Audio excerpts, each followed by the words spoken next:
Amigos, pues es un gusto verdaderamente grande poder estar con uno de los grandes conocedores del fútbol internacional y mexicano y además muy buen amigo de nosotros por su paso aquí en Zacatecas y que, bueno, nos platicaba que está en Uruguay, así que pues todavía le agradecemos doble porque estamos muy lejos y aún así el profesor Ewi, con 3 horas de diferencia, pues ha decidido darnos algunos minutos aquí para nuestro canal en el juego. Profesor, muy buenas tardes, noches para usted. Gracias por estos minutos para nosotros. ¿Qué tal, Juan Manuel? Muy buenas noches. Es un gusto, es un honor para mí. Yo me fui de Zacatecas cuando salí, me fui inmensamente feliz de todo el trato y el caso suyo muy especial, se lo agradezco, siempre se lo agradecí. Así que las veces que usted acuda a mí siempre me va a encontrar, ¿eh? Muchísimas gracias, profesor. Pues vamos comenzando con esta charla. Tuvimos la oportunidad y gracias a su sugerencia de estar en Uruguay algunos días. Conocemos de la tradición de este país, uno de los grandes países del continente y a nivel mundial por sus títulos mundiales. ¿A qué se debe que en un país con tan poca población tengamos tantas estrellas del mundo y tantos campeonatos mundiales? Usted que es de ahí, que además conoce perfectamente el fútbol uruguayo, ¿cuál sería el secreto para que en un lugar tan pequeño desde el punto de vista población salgan tantas figuras y se hayan logrado tantos títulos, profesor? Sí, lo que yo voy a decir espero que no suene a pedantería, porque yo voy a contar parte de una historia breve, lo más, porque esto es importante para usted, la hora. Este, en el fútbol uruguayo, siempre he dicho cuando la gente mexicana, los amigos mexicanos me dicen y me preguntan como usted, pero ¿por qué si allá hay, cómo puede ser que los jugadores tanto en todos lados? Eh, Nosotros no somos mejores que los mexicanos, nosotros somos diferentes. ¿Por qué? Porque a lo mejor con los años, gracias a Dios, nosotros nos tocó un fútbol que ya en 1924 fue en olímpico, campeón olímpico, fue campeón en el 28 que le ganó la final a Argentina, Brasil ni aparecía, fue campeón del mundo del 30 en el primer campeonato mundial y Uruguay después pasó a ser 3 veces campeón mundial. Hoy está establecido por FIFA que aquellos 2 torneos de olímpico tienen que ser mundiales. Lo determinó Infantino hace poco tiempo. Después campeones del mundo del 50 contra Brasil, en el Maracanazo, Brasil no aparecía futbolísticamente. Entonces, los títulos y la historia cuenta a favor. Después, Uruguay fue el primer campeón de la Copa América, donde le tocó participar en algunos momentos a México. Hoy tiene 15 Copa América, 14 tiene Argentina y Brasil tiene 9 u 8.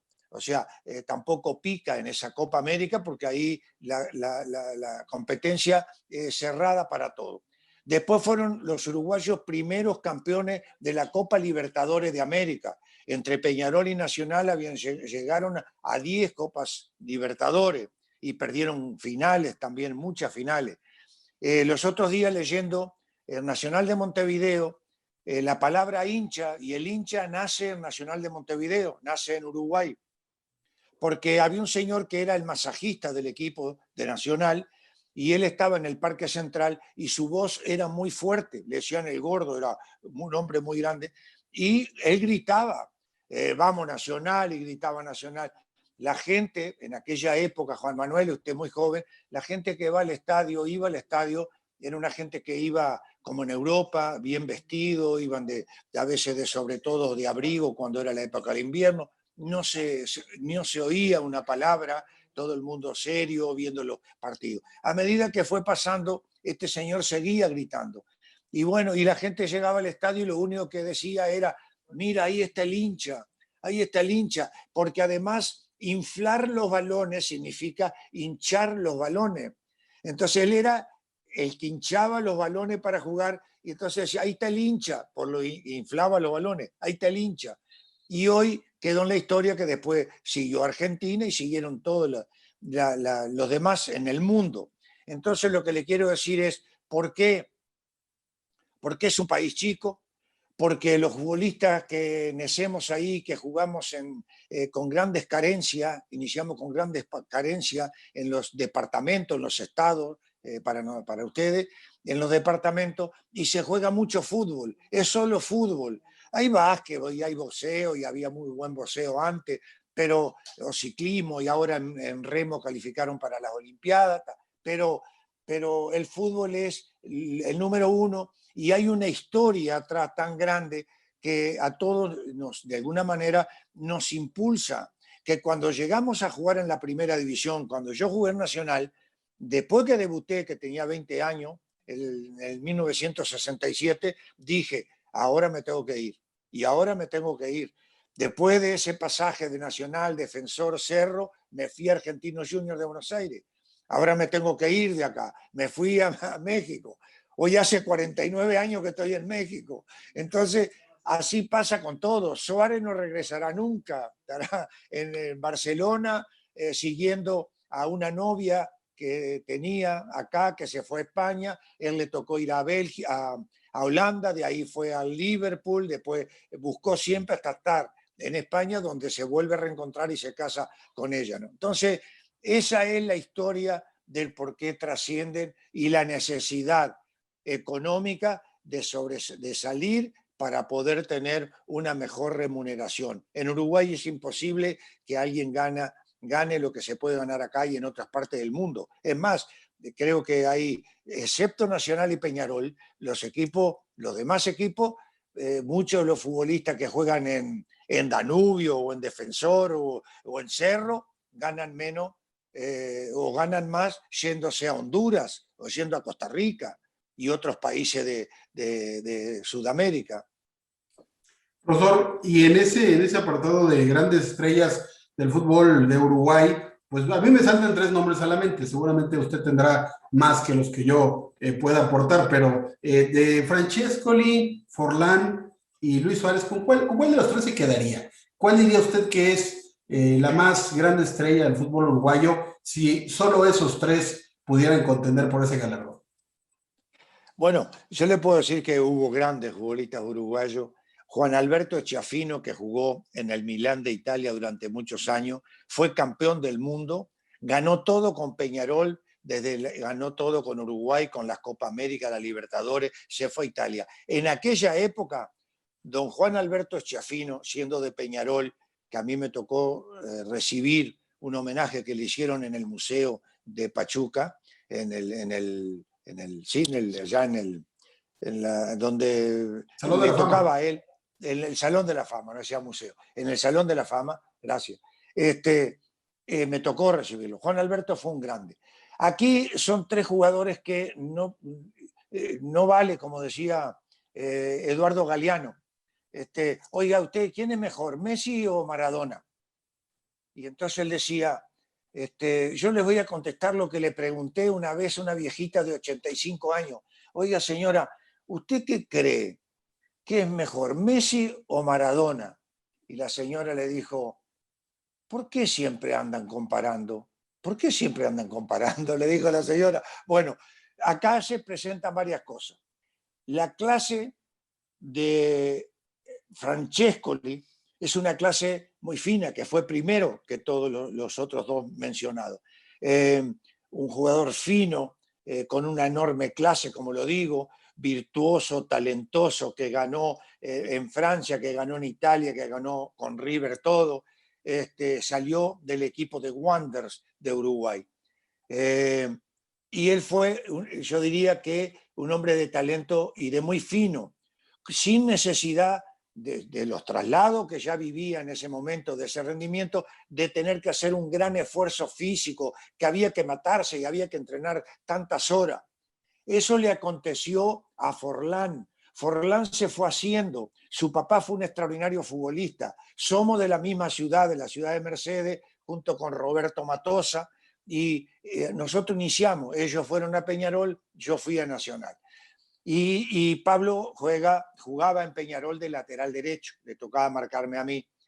Bueno, Pablo lo llevaba a Diego a que tenía que repetir para trabajar la pierna izquierda, o sea, una similitud entre lo de Messi y Cristiano, donde Messi es más natural como futbolista y Cristiano es más hecho a un gimnasio.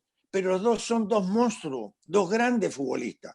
Entonces, ahí aparece Diego con una trayectoria tal vez más corta, pero con la selección uruguaya, en el 2010 que trasciende y hace aquel gran torneo, se llevó el botín y jugó en equipos de Europa cuando arrancó por primera instancia en el Manchester United, después pasó para el equipo de Italia y creo que después pasa al equipo de Villarreal o viceversa. Bueno, y él juega en esa zona. Y Luis Suárez sale de Salto, va a Danubio, cuando él llega a Montevideo, los papás de él se separan y él dice, no, yo me regreso, yo no me quedo en Danubio y me voy para Salto.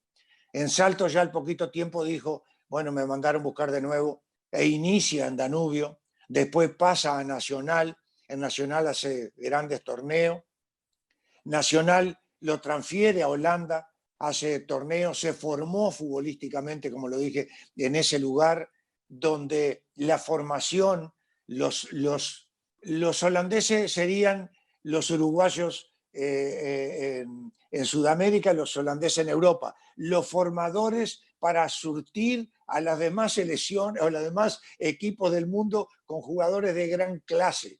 A él lo formaron o lo terminaron de armar los holandeses. Yo sigo pensando que Luis Suárez, con todo respeto, lo digo, en la etapa del Liverpool fue extraordinaria la de él. Para mí fue grandiosa, es mi equipo Liverpool.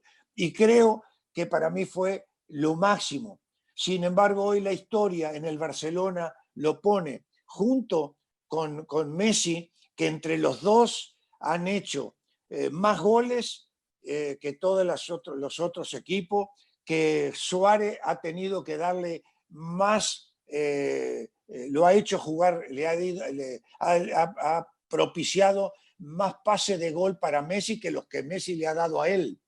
Y hoy está en un equipo como el Atlético de Madrid y sigue haciendo goles y pienso que volvió a encontrar otro ritmo que era necesario, entre comillas, pero sí necesario para volver a ser el goleador que en el Barcelona parecía que se venía quedando por la lesión, que había aumentado un poquito de peso y todo.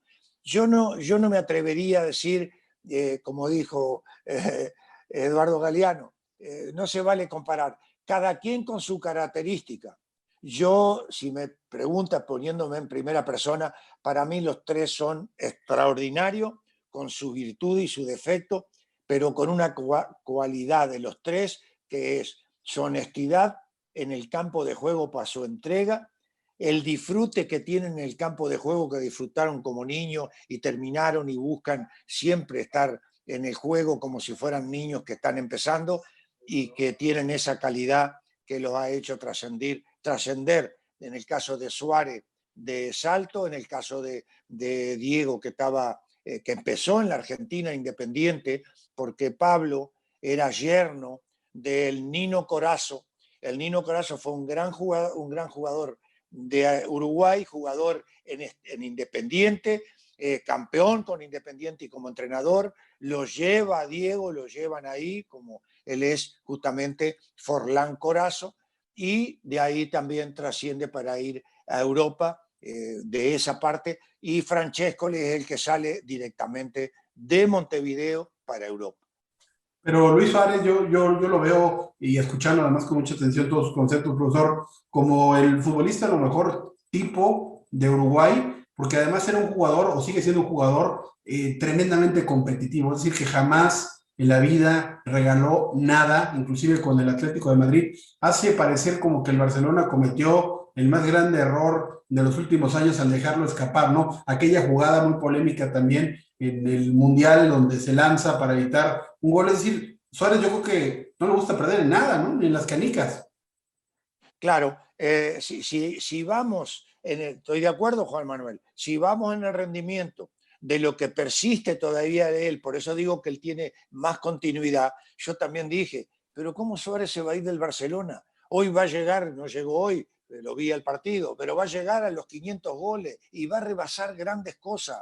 Hoy Suárez es el goleador que tiene más goles que 2 o 3 equipos que están goleadores en otros equipos que hay de España. Entonces, tiene esa trayectoria, tiene un amor propio, es orgulloso, no tenga ninguna duda que se operó y a los 20 días estaba jugando en Uruguay cuando él dijo yo me voy igual, le dijo Barcelona pero voy a jugar y terminó jugando en el 2010 y hizo, está bien, hizo algo que cualquiera de los uruguayos lo tuvo en la cabecita y lo felicitó, así como le dijeron, no, pero eso es trampa, no, no, porque antiguamente a alguien, cuando él decían, sacala, hace el penal, pero no es gol. Después con el tiempo pasó que si era penal y había entrado, penal, gol es gol.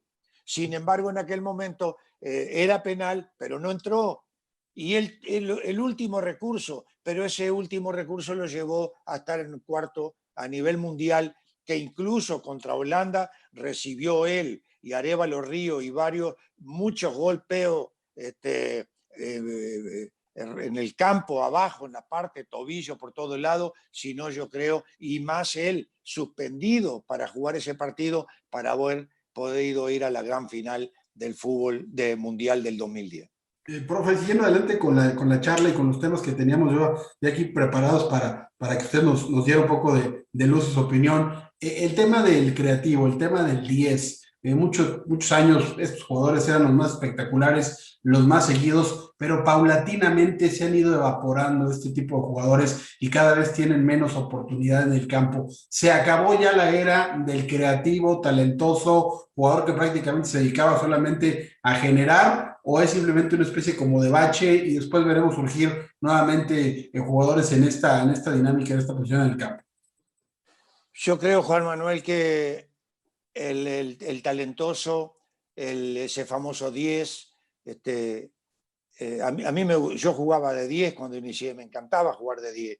Y cuando fui a Nacional de Montevideo, a mí me llevó a Nacional de Montevideo don Héctor Escarone, el mago Escarone, que jugó 24, 28, en el 30 campeón, y después se fue al Barcelona de España, fue goleador, era un fenómeno, medía 1,64, 65.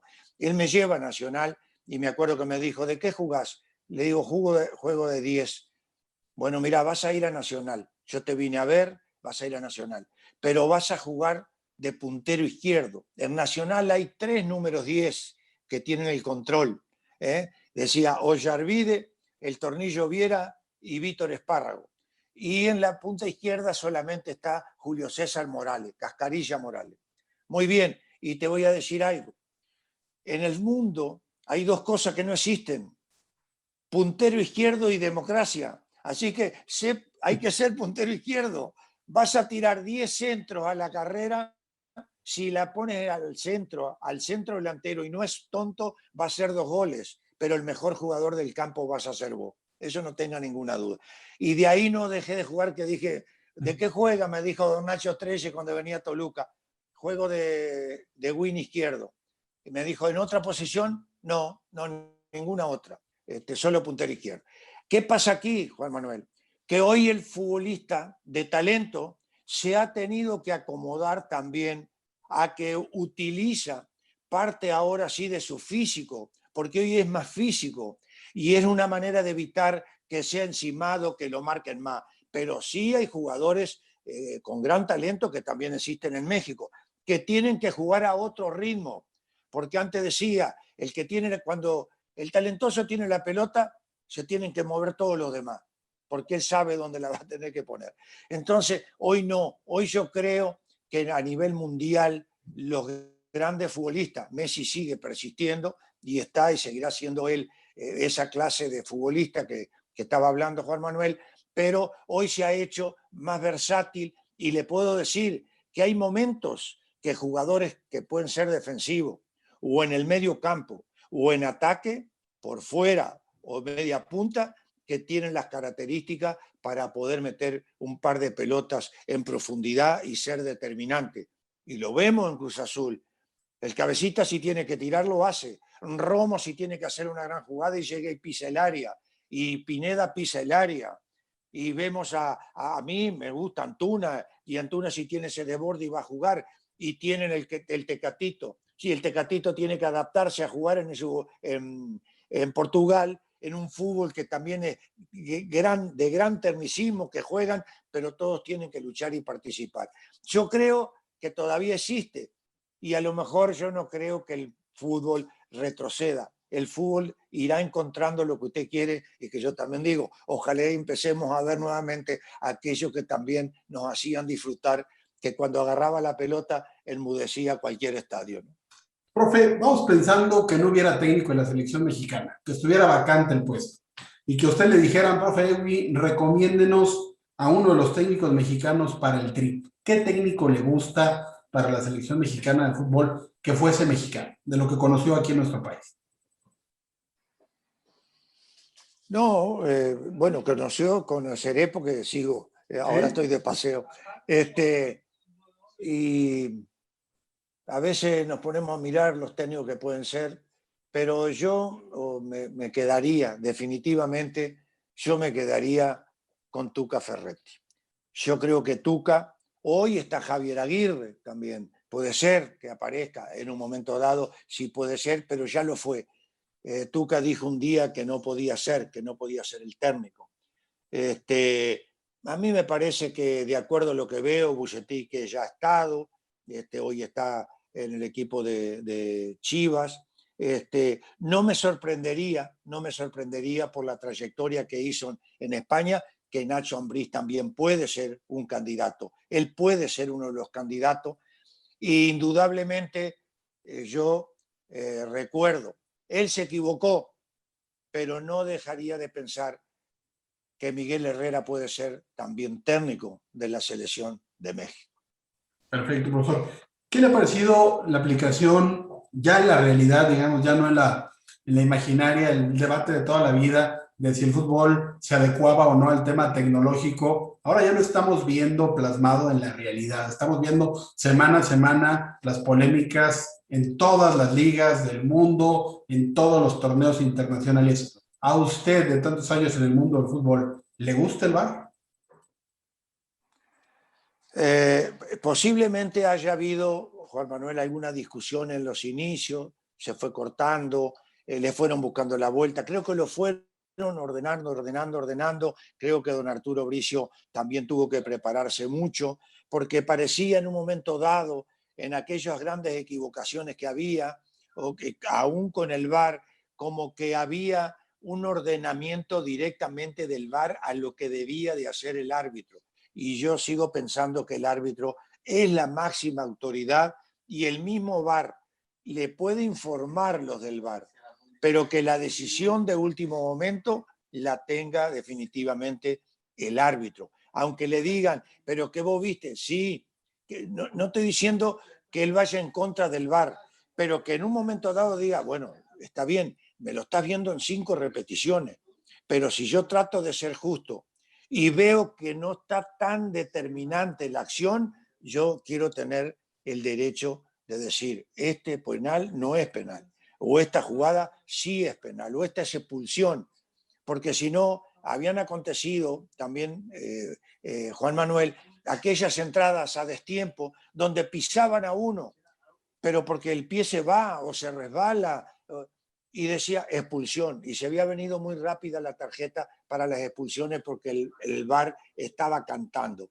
Yo creo que México fue mejorando y que de alguna manera sí sirve, sí es útil en momentos a veces tan importantes como esa jugada, que para el árbitro lo puede poner a dudar a él. Si él tiene la duda, a fuerza va a tener que ir al VAR, y lo hará. No tiene por qué decirle a alguien, es que tengo duda, voy a ir al VAR. Le hablan y él será pregunta y dijo, la quiero ver. Dirá, la quiero ver.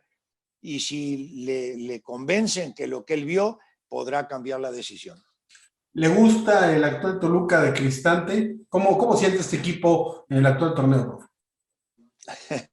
Este, tuve la satisfacción de hablar cuando terminé el libro, Juan Manuel, con don Valentín Díez Morodo, y siempre le digo, si hubiera querido dirigir en aquella época que todavía tenía un año más de contrato, 6 meses, le dije, porque yo quiero ganar la 11ª, porque jugué con el 11 y quisiera que se ganara la 11ª.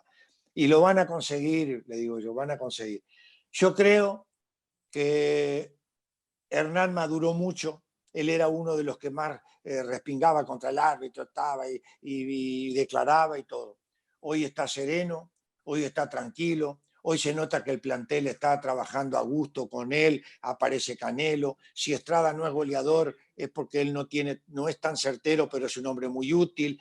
Trajo a Barbieri atrás y también está trabajando muy bien. García se fue acomodando como portero después que se le fue Talavera, que era impresionante.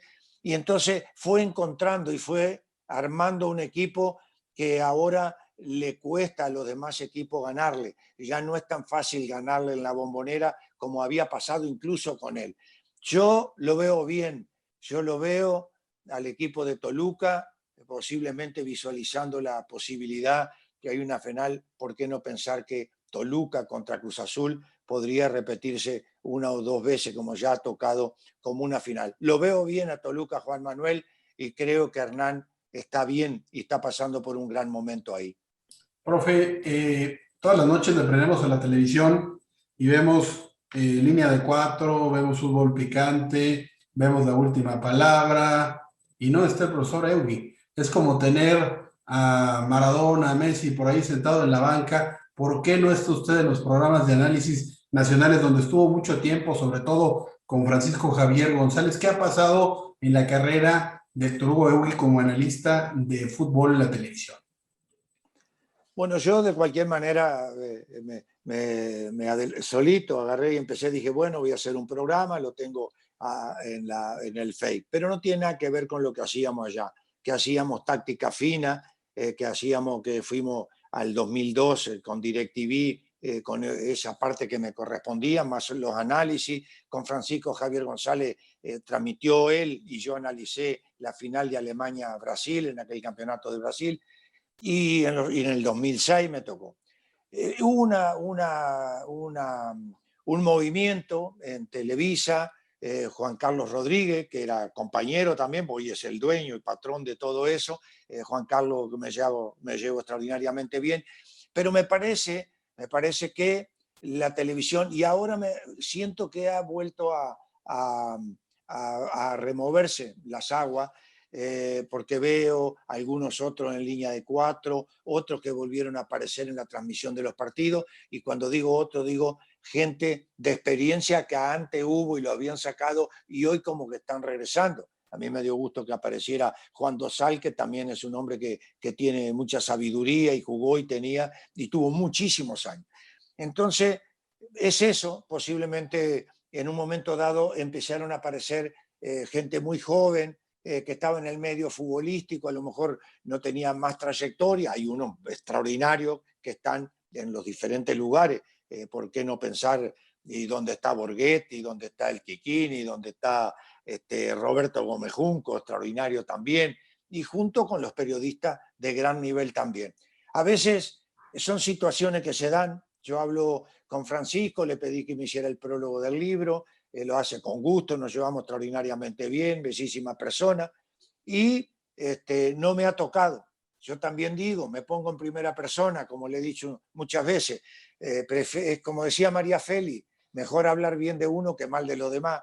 Entonces, yo digo, a mí me encantaría, si no soy técnico, a mí me gustaría ser asesor de alguien, pero no asesor ni para moverle el piso, para decir lo que tiene que hacer. En algún momento hay una palabra o algo que yo puedo visualizar de un jugador que si no rinde, dónde está, y decirle, me das oportunidad, yo hablo un rato con él. Yo hablo con él, a lo mejor un consejero, que puedo ser útil, sí, ¿por qué no estar en un medio de comunicación? También me siento capaz, no me siento mal y estoy bien, me siento bien de salud, pero sería exactamente lo mismo, porque yo no quiero transformarme en un hombre ni egoísta, ni crítico de las situaciones. Yo un día se lo dije, usted, Juan Manuel Barrón de Zacatecas, usted tiene toda la capacidad con los años y en el trabajo que ha hecho, y lo digo abiertamente, y sabe que un día usted me dijo, gracias. A Francisco Javier González le dije, Juan Manuel Barrón de Zacatecas, no lo pierdan de vista,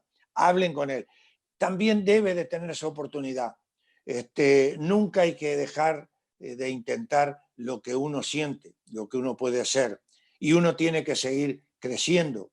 Decía una señora Rosa que tenía 85 años y ella había querido estudiar una carrera que no había podido hacer porque no le alcanzaba lo económico, tuvo que trabajar. Y a los 85 años empezó y estudió y como a los 90 se recibió, se recibe. Ella fallece 3 meses después de haberse recibido. Sin embargo, el día que le hacen, le dan el título, a ella se le caen las hojas de lo que iba a decir. Dijo, bueno, yo de cualquier manera yo sé lo que tengo que decir. Y agradeciendo a todos los que estaban ahí, dijo, yo tengo una cosa muy clara por lo que yo viví cuando llegué acá, que mis compañeros me miraban y se reían. ¿Usted viene a estudiar? Y deshijo, miren muchachos, envejecer es una obligación, pero crecer es opcional. Entonces, todos podemos seguir creciendo y todos en la vida va dando, los círculos se van cerrando por un lado, van apareciendo por otro lado, y como dice el tango, muchas veces la historia vuelve a repetirse. Pueden aparecer y puede haber mucha gente en lugares que alguien hoy podría decir, no, él ya no está más, no aparece más. Yo me siento capaz, usted es capaz y todos los que estamos dentro del medio futbolístico creo que tenemos que sentirnos capaces de respetando y manteniendo nuestra humildad cuando nos toque estar en una actividad como esta.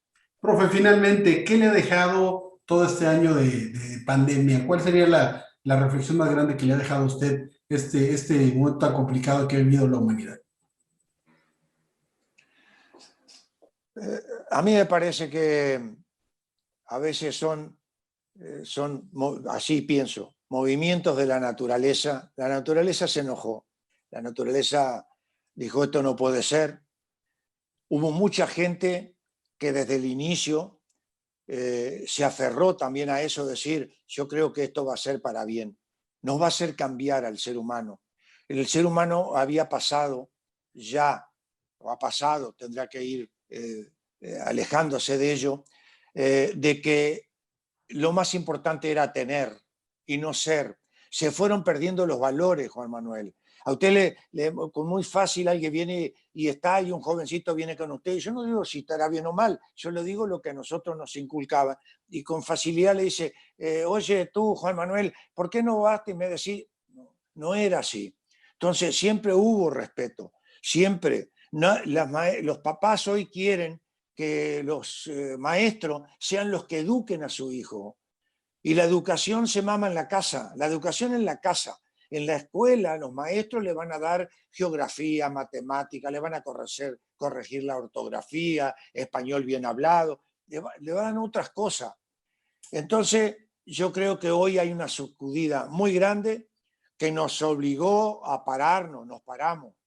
Y la naturaleza siguió el movimiento y fueron apareciendo cosas que hoy ya muy cerca ya de la vacuna para el mundo, yo creo que hoy la mayoría, todos nos hemos dado cuenta. El que tiene o tenía mucho, sabe que aún teniendo, no, si le toca el virus, no se salva, ni en lo que tenga si no lo agarró. El que no tenía dirá, bueno, yo pretendo cuidarme porque no quiero tenerlo, porque quiero seguir viviendo. Yo creo que hoy nos va a hermanar mucho más en el mundo a todos. Pero como decía, creo que fue, no sé, me acuerdo si fue don Mario Benedetti, que en algún momento dijo, América Latina será una o no será. Entonces, en Europa se unieron, hay que unirse, hay que seguir, que vayamos siendo gente con libertad para trasladarnos a diferentes lugares. Yo creo que nos frenó, que nos golpeó, que se llevó mucha gente desafortunadamente, gente que por medio del dolor ha tenido que seguir adelante. Yo creo que va a ser para bien, ha venido para bien de que hoy también nos diga, usa el tapaboca aunque tenga las 2 vacunas, lávate las manos permanentemente y la sana distancia. Así que eso va a llevar a tener, como usted hoy por el Zoom, por el StreamYard, por el Team por cualquiera de las otras plataformas, que a distancia se puede trabajar, a distancia se puede dar clase. Hoy a lo mejor las grandes empresas de los bancos bancarios y aquellas grandes empresas que manejan dinero, que a la distancia los empleados puedan trabajar y desde su casa ser muy eficientes y también seguirán trabajando, se moverán menos en diferentes lugares y cuando tengan las vacaciones les tocará ir a donde ellos quieran. Yo creo que eso fue algo. Y a mí en lo personal me deja otra cosa fundamental, que al encontrarme con la cuarentena, que lo hago hasta el día de hoy a rajatabla, yo pude terminar mi libro que había pensado y tuve en mi cabeza en el 2010, hasta el 2015, y ahí vino, y hoy el libro lo terminé. Me pasé horas y pasamos más de 4 años hasta que lo pudimos cerrar con el buen amigo y coautor, compañero en el DirecTV, allá y en Multivisión en el 2002, con Enrique Ballestero Durán. Perfecto, profesor. Pues muchas gracias como siempre por su tiempo. Un abrazo grande hasta Uruguay y hasta la próxima ocasión que nos volvamos a encontrar, como siempre, muy agradecido. No, el mío, yo soy el agradecido con usted, regresando de Uruguay. No, ni regresando de Uruguay. Dentro de poco, ahora que estoy por aquí, le voy a hablar a Enrique Ballestero y vamos a hacer un stream share con usted. Yo quiero que usted me cuente de sus cosas y que nos cuente de Zacatecas, una ciudad hermosísima, maravillosa. Agradecido por siempre a usted, a José Isabel Trejo Reyes, que fue un hombre importante para el fútbol, para el deporte en Zacatecas, que me tocó vivirlo con él, y a todos aquellos que trabajaron, como Judith de León, que era eficiente y trabajó y siempre estuvo al pie del cañón, y tantos otros que no quiero ser mal agradecido, porque me dolió también cuando Oscar se nos fue antes que nosotros, Oscar, el famoso fisioterapeuta que teníamos en Zacatecas. Bueno, para todos Zacatecas, muchas gracias, Juan Manuel, y gracias por haberse molestado de tenerme con ustedes ahí. Muchas gracias. Gracias, profesor. Abrazo. Gracias.